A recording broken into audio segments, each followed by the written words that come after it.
Welcome back. If you follow our last episode on Basic NFT 101, we thank you for your support. As promised, we will continue with Chapter 2, where we talk about the advantages and problems of NFT at this infancy stage.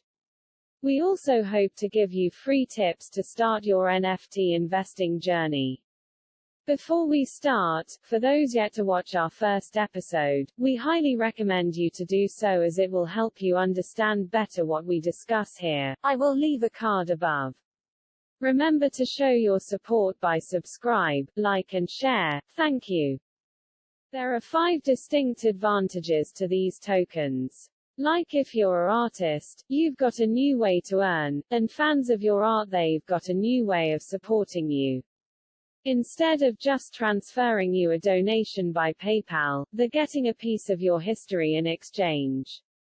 NFT put an end to really long written boring contracts, replacing them with smart contracts, which define the rules by which the NFT operates in a streamlined way.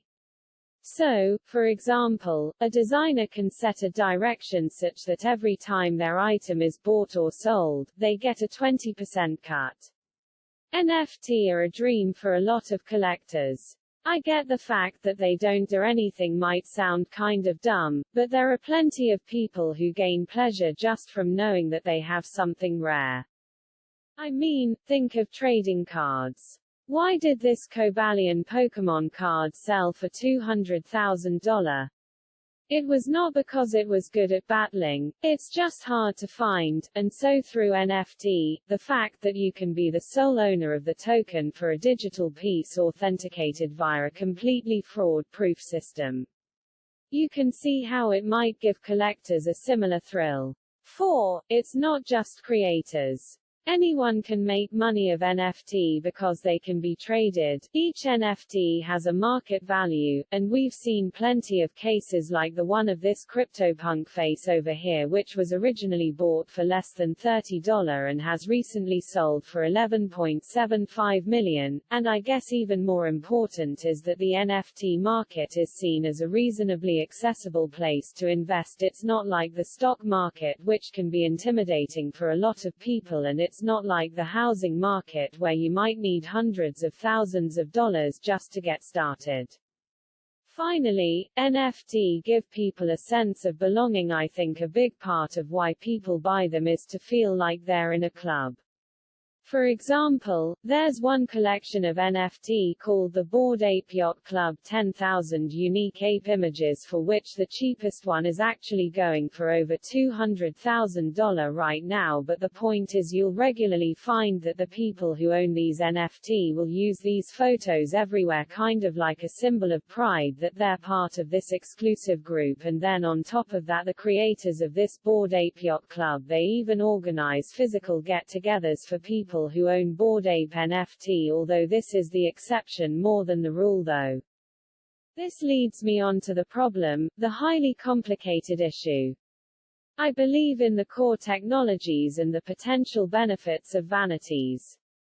Still, the more I've learned about how they're being used, the more I'm genuinely scared about what's to come. So just to start with, NFTs are not what a lot of people think they are. If you own the NFT of a piece of work, whilst you do have ownership, you're still not the owner. Having an NFT of something isn't giving you rights over that design. It doesn't mean you can then start printing t-shirts with it on and selling them. All it does is proves that it's your property, but just through one specific way of measuring what counts as your property, usually for a little more than bragging rights.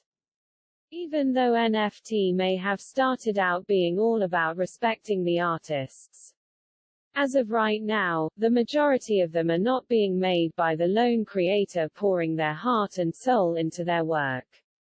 They're being made by opportunistic business people who see them as a rapid way of making money.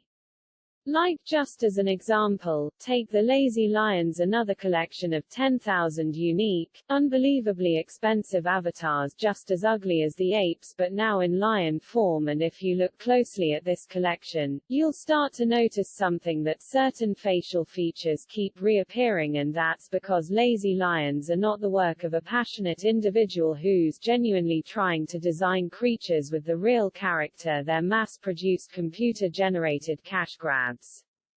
Someone has realized that NFT apes are selling like crazy, so they've just picked another animal, drawn 50 or so individual pieces, and then used a simple piece of code that says make me 10,000 unique avatars using a combination of these pieces. There's no soul here at all. It's just, how do we take advantage of this trend to make piles of cash?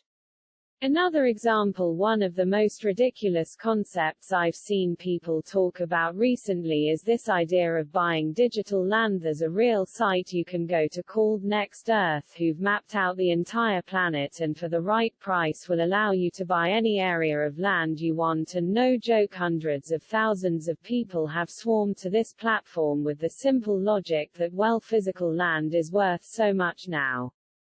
If the world is moving digital, then digital land is going to be worth a lot, right? But they're forgetting a very simple fact: physical land has a purpose. You might want to live there, you might want to set up a factory or a farm. What exactly am I going to do with my digital land? Go online farming? It doesn't make any sense. And I mean, these Next Earth people, who are they? Do they own the earth? Is it really in their power to sell other people's plots of land, as anyone can set up one of these platforms? As a matter of fact, there are already loads of them, and so if you're buying, let's say, the Taj Mahal on Next Earth, which by the way would cost me close to $20,000, that doesn't mean you own the Taj Mahal.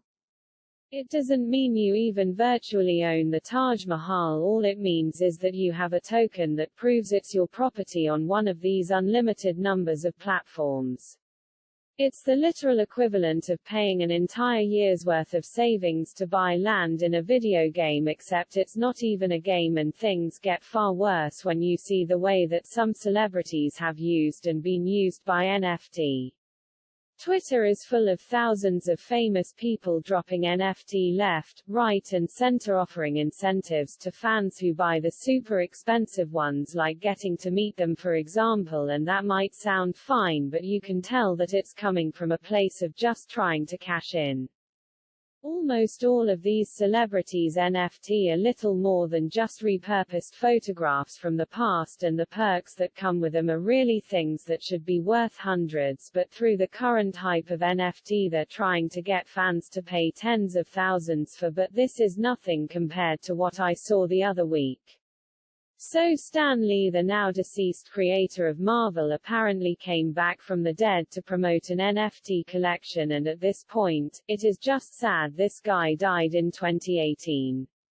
I highly doubt his final words were, "Please sell this stupidly expensive set of JPEG images to extort my closest fans." People are trying to use NFT to get rich off the fact that he's dead.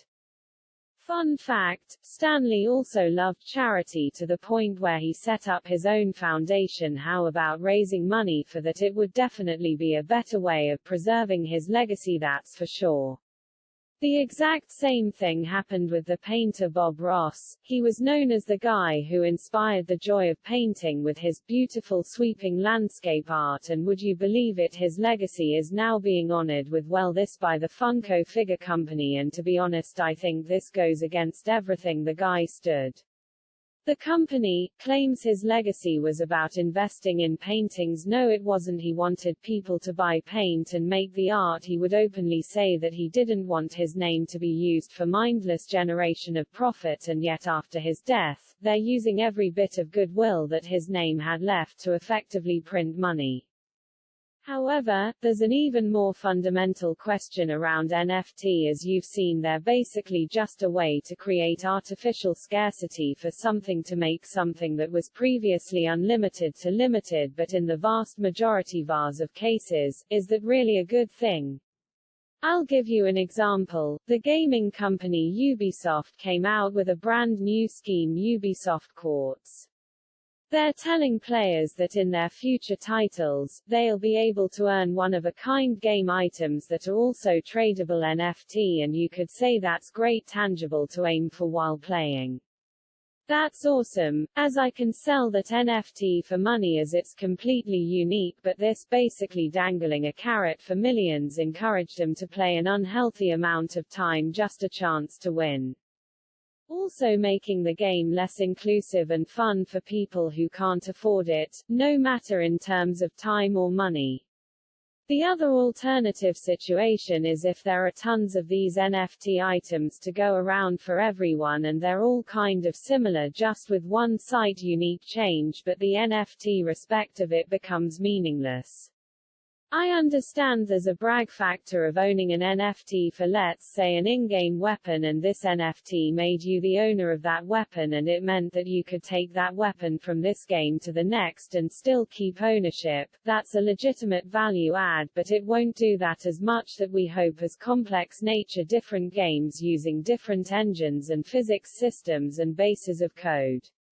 Its value will live and die in that particular game that earned it from. If the NFT wasn't an NFT item and was just a normal in-game, it is just a reason for gaming companies to make more money, and this is not just unethical tactics. Every NFT you see from a legitimate artist, you'll find 10 more people who've never made a drawing in their entire life and who've basically just taken an already copyrighted piece of work and tokenized it, maybe pixelating it on the way to try and sell it off as retro art.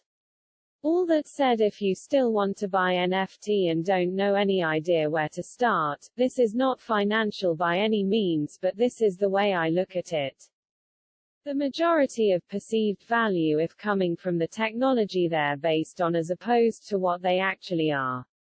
People buying due to cool trending, and with metaverse coming.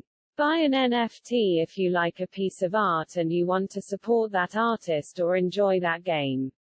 If you gonna buy something, that if the whole market crashed tomorrow you'd still be glad to own as it made you part of the community and that history.